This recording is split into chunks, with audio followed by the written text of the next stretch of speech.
Kia ora, good evening. It seems more than likely re-elected City Councillor Peter Kett will travel to Australia with a delegation in order to drum up interest in the A to B yacht race set to be held in 2014. Councillor Kett had stated his position against the proposed yacht race when he appeared on QTV's Newsroom Election Special, prior to be returned to council following a 3-year absence. Here's what the then candidate had to say about the A to B yacht race just a few weeks ago. Question 5, what are your thoughts on the A to B yacht race? Do you think the economic benefits will be worth the council's spend? Peter, you're first. Definitely not. I'm right against this, and so are most of our people out there. Will it be an exciting race? No, it won't.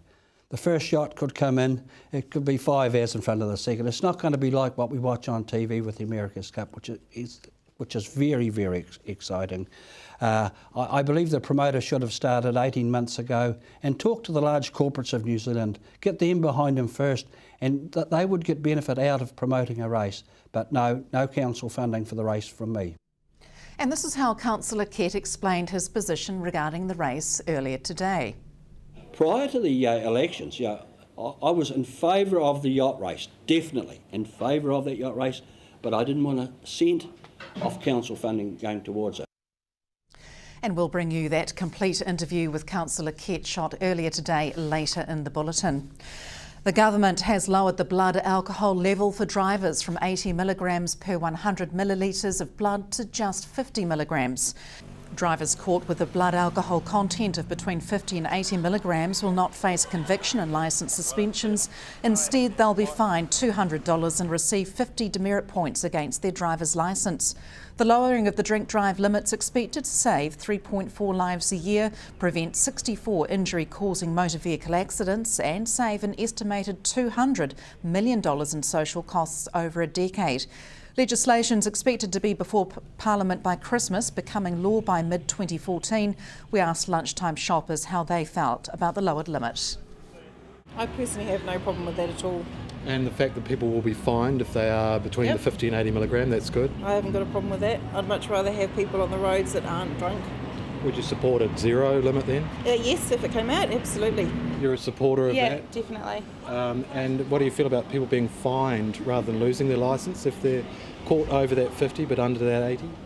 Oh, yeah, I think that would be all right. It's going to give them a warning and they're not probably going to do it again, hopefully. Yeah, I think those recidivist offenders just carry on. I think that it doesn't matter what rules you put in place, they'll just ignore that.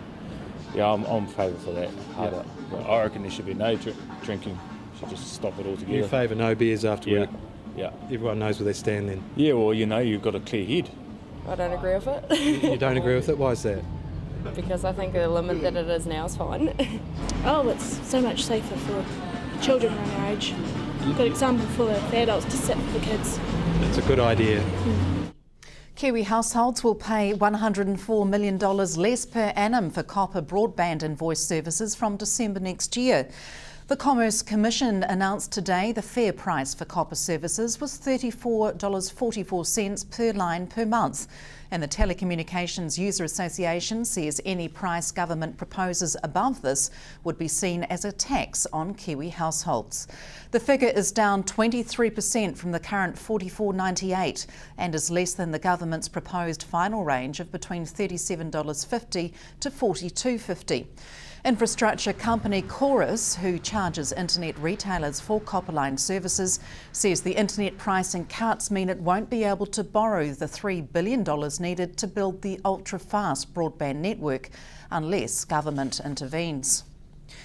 Making their mark in the fashion industry, Year 3 Bachelor of Fashion students took their final collections to the stage, rehearsing for the 5th Chrysalis Fashion Show today.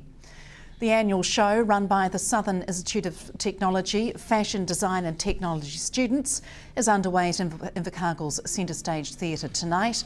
On show, 6 quite different collections of 6 garments each from graduating students, as well as day, evening costumes and streetwear. As part of their business paper, Year 3 students joined together to create a business plan and organise the show, helped by Year 1 and 2 students plus dozens of volunteers. They use their collection that they make this year and they present it to the world as they want to be seen as designers. and so they've got to use all these skills that they learn throughout the year and throughout the last 3 years of the degree and incorporate it into a show and bring all these other people together to help them do it and make it possible. And are they needing to create a certain brand or look that they can stand on as designers going forward? They can choose to. I think that's kind of what it's about for them. Like, it's about figuring out what you want to do. Like, internally, they got to go, okay, what is this for me? Like, am I going to make a collection or am I going to make totally different bits and stick them all together? So what would you say the strengths are in the Bachelor of Design degree that you're sitting here? Strengths are a lot of... we have a lot of different machines to work with, like ones that are really useful in industry, so you get a lot of technical experience, and it's really practical, so you learn a lot of practical skills that you can use, and it gives you a broad knowledge of all the different things you'd need to know when you go into industry, and rather than taking you down one road, you can kind of get a good base knowledge of everything and let you go from there. Melbourne Cup fever spread throughout the city today with several events to mark the iconic race. At Invercargill's Age Concern today, a special lunch was underway where dozens of the South seniors wore their best hats ready for some horseplay. A scarecrow jockey riding a rocking horse overlooked a scaled-down version of the race. Meanwhile, at the Kelvin Hotel, the Sunrise Rotary Club got together to use the event to raise money for a local charity.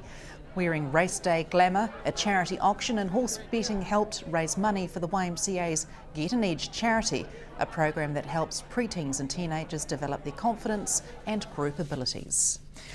The Invercargill City Council is to extend the area of Queen's Drive that's closed for major roadworks. The road between Yarrow and Gala Streets will be closed from tomorrow evening.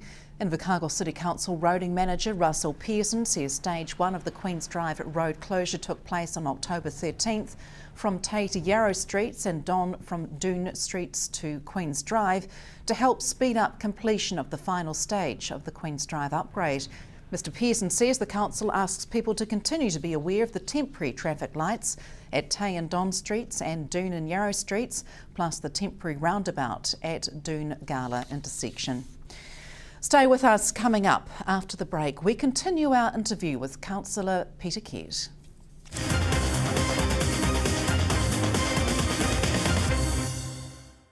Welcome back. As we reported earlier, newly re-elected City Councillor Peter Kett is to travel to Hobart to drum up support for the A to B yacht race in 2015, not 2014 as previously stated. Councillor Kett was last week appointed to chair the council's event committee. The councillor says he's no stranger to organising high-profile events, having previously been involved in organising long-track speedway racing and an Auckland Warriors League match held at Rugby Park. Hunter Andrews asked the councillor whether he felt he'd broken an election promise over the A to B yacht race and of his surprise at his recent political appointment. Last week at council, it was a surprise to me that I was nominated to be a chairman of the events committee, and it's the only chairmanship you don't get paid for, and I was so pleased to get that. But Tim dropped a bombshell on me yesterday morning. Well, the Times rang me. They said, you're going to Hobart. I said, no, I'm not. But I was in a state of shock. I probably still am a wee bit. I had a good conversation yesterday with Richard King. Tim wasn't available, but I had 3/4 of an hour this morning with Tim, and we went through it bit by bit. He told me the history, because prior to the elections, I was in favour of the yacht race, definitely in favour of that yacht race, but I didn't want a cent of council funding going towards it. But this morning, I couldn't get information prior to the elections, but now, because I'm part of the council team again, I have got that information. I talked it through with Tim this morning. He was very informative. He told me how the thing got underway, and it was very, very interesting. So you don't feel you've gone back on a campaign promise? I definitely haven't reneged on anything. So this isn't council money, the 15,000? Well, it is definitely, but it's already been allocated. The 100,000's gone. The 15,000 is going to go towards sending a delegation to Hobart. That's already been allocated to Venture Southland. They're putting a delegation together. Rex Capel, who's a good events man there, and they've asked for me to be there, So I said to Tim, I'm taking up the challenge. Like, if they call it a day now, there's 100,000 odd down the drain. Council have committed 280,000. The government, of all people, 440,000. The ILT, 50,000. So this is going to be a great event. Oh, the Community Trust, 50,000. It's got to be more than just one yacht race. I don't know if it'll be exciting. They could finish hours apart. But I've got some good people. I said to Tim I'm going to put a subcommittee together. One of the best in the business, Lindsay Beer, John Edmonston from the Oyster Festival, Mark O'Connor from Southport, Rex Capel for Venture. I said I want to handpick my own subcommittee. I'm good, I'm not skiting, I'm good at big events. I want experienced people there. So that's what we're going to do, and we're going to make it a 2 or 3 day event. We could have yacht races, get the local yacht clubs involved, have races from Stewart Island back to Bluff, and the bay down there. Get the local yacht clubs, the Gorge Road Yacht Club, Wakatip, Te Anau. So you're confident you can get the boats to come? I mean, you're happy to participate in this trip, this delegation to Oh yes, I'm more than happy. It's a huge challenge for me. If we don't give it 100% or 110%, it'll never happen, and that 115,000 will be down the drain. And it looks like you are, your role here, you're going to dedicate yourself to these events? Well, I said to Mayor Tim today, I'm resigning from the New Zealand Racing Board, a job I've loved and participated in. I've had 9 Melbourne Cups, this is the 9th today. I'm sad about it, but I'm going to put 110% effort into my position in the events, and particularly for the first one is this big one, and it's big. If we pull it off, there's other events we can put around it. Talk to other people in the community, talk to the Mayor of Hobart, talk to how they started. Small events start at little things. Look at the Tour of Southland.